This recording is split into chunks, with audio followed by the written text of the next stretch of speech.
All right, today we're gonna actually be a lock for your door, and this actually has two different features on there, right? And two different looks, right?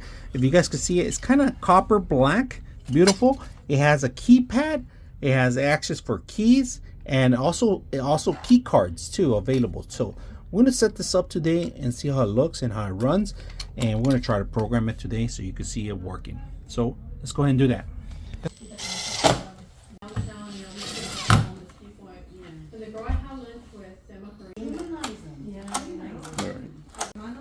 And that way you have what you want now. And then give them Let's say card, RFI cards. We're gonna say RFI card, and it's gonna give you instructions how to set it up. We're gonna add a card, and then we can name the card if you want. So we're gonna name it, lock it, and try the card.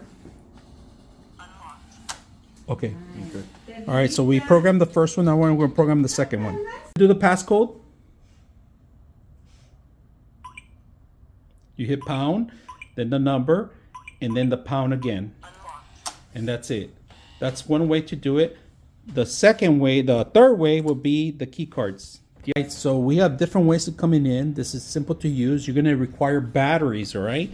And you're going to require the app in order to make this work. Now, you could set up temporary codes, permanent codes. You could add admins to this. And every time somebody opens, you could have a message sent to your actual phone. So very simple, easy to use. Hope you guys enjoy the video. 5, 6, 7, 8, 9, 10, 11, 12,